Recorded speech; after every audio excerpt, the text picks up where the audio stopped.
Este relatório compila dados importantes e que são também um instrumento de trabalho para cada um de nós, mas também, Sr. Presidente, permita que da parte do PCP lhe diga com muita franqueza que, relativamente à introdução e às notas pessoais que o Sr. Presidente aqui apresenta, divergimos, em alguns casos, frontalmente de algumas das questões que aqui coloca.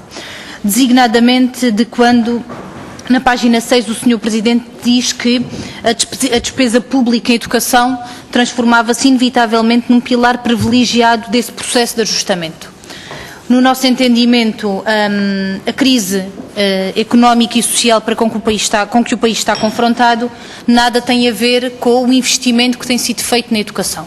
Aliás, os problemas do país, o da dívida pública e o problema da sustentabilidade das contas públicas, dita desta forma, nada tem a ver com o investimento em educação e o que isto significa de progresso na vida de cada um dos alunos, mas também do país.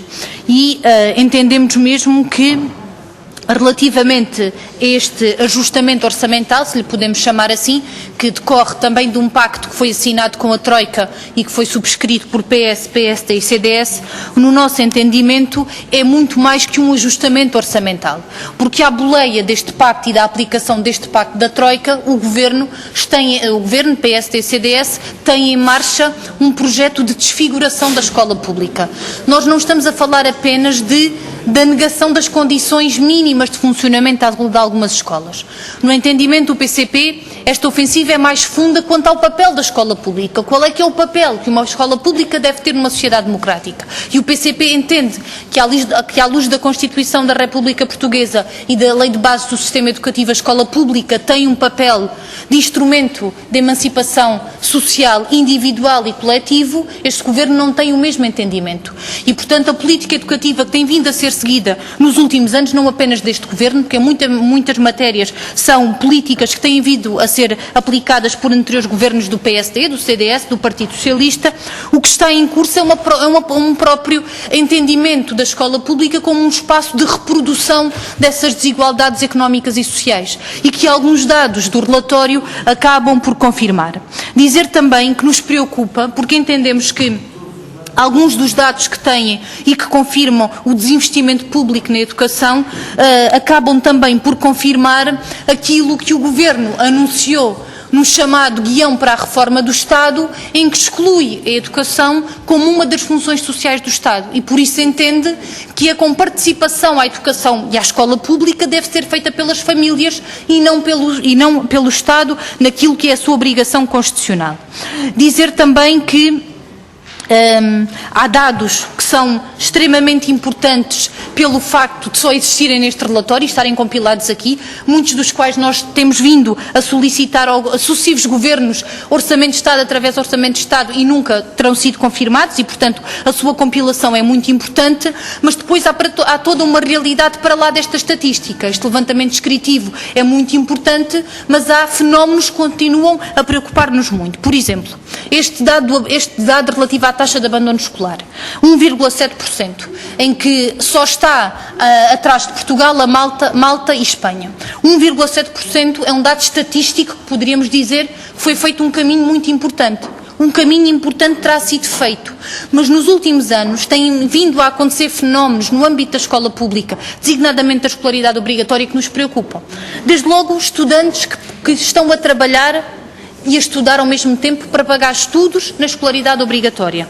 Estudantes que, conforme hoje ouvimos numa audiência a propósito das escolas tecnológicas, estudantes que estão, jovens que estão a frequentar cursos de formação, mas se aparece uma oportunidade de emprego para a família, isso é determinante e ele tem que abandonar essa formação, porque mesmo que seja por um salário mínimo muito baixo, é sempre esse rendimento que entra.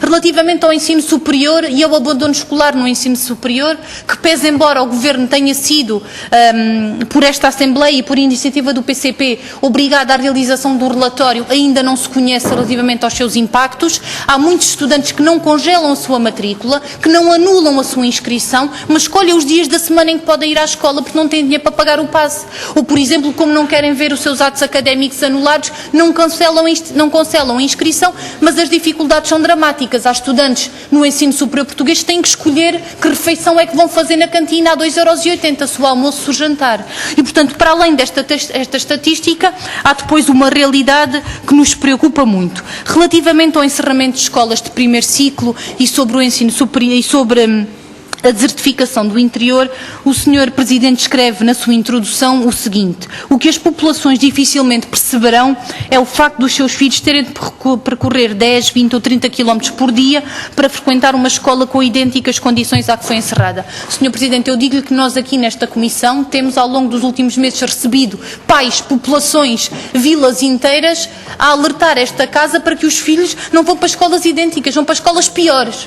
E, portanto, efetivamente, que entendemos como perfeitamente legítimo a preocupação das comunidades educativas relativamente a estas matérias. Depois também dizer ainda que o relatório refere uma última alteração legislativa que aconteceu ao novo Estatuto do Ensino Particular e Cooperativo, em que a celebração de contratos de associação deixa de estar dependente da existência de rede pública.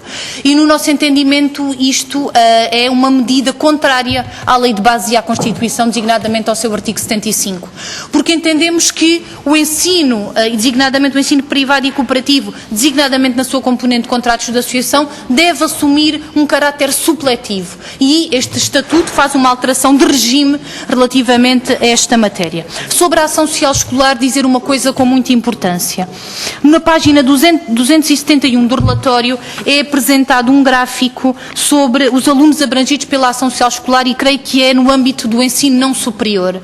E eu acho que, permita-me a expressão, mas é chocante que em 2010, 2011 existiam cerca de 330 mil crianças abrangidas e com agudização das condições de vida das famílias, hoje estaremos a falar de 310 mil crianças. Ou seja, num contexto em que o país está mais pobre, as famílias estão mais pobres, a ação social escolar teve uma limitação muito significativa. Muitas destas limitações até começaram no tempo do Partido Socialista com a alteração à aplicação do abono de família e do Decreto 70/2010. Mas este Governo podia ter invertido essa medida e, de facto, não o fez. E isto é sobretudo grave, porque é este apoio que determina o apoio dos manuais escolares.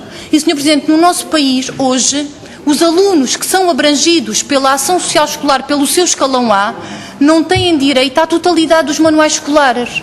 Isto é gravíssimo, porque para além das condições de desigualdade que trazem à partida dos seus contextos socioeconómicos, também a escola pública não assegura minimamente por via da ação social escolar o mínimo de garantia de igualdade de oportunidades. E, portanto, preocupa-nos esta matéria, assim como relativamente ao decréscimo que o relatório assinaliza sobre a redução de 17% nas bolsas de ação social no ensino superior. E termino, Sr. Presidente, relativamente à educação especial. Alertar o seguinte: o relatório do ano passado, que o Sr. Presidente teve também a oportunidade de aqui apresentar, para além do número de docentes de educação especial, alertava também para o número de técnicos e trazia esse tratamento estatístico. Este ano isso não aconteceu e nós entendemos que trazer o número de psicólogos, o número de intérpretes de língua gestual portuguesa, o número de formadores ajuda também à compreensão global e era importante que continuasse.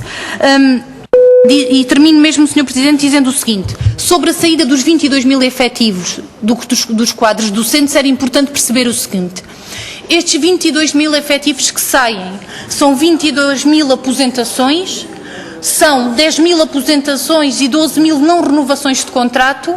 No que é que se traduz estas 22 mil saídas do sistema educativo? Era importante também que nos dissesse aqui. E, Sr. Presidente, mesmo para terminar, porque o Sr. Presidente também terminou, permita-me dizendo, colocando esta figura. O Sr. Presidente coloca aqui que não sabe se o país terá dinheiro para suportar os custos com o ensino superior conforme hoje se configura a rede. Sr. Presidente, o país tem gasto ao longo destes últimos 3 anos mais em juros de serviço da dívida do que em investimento em educação.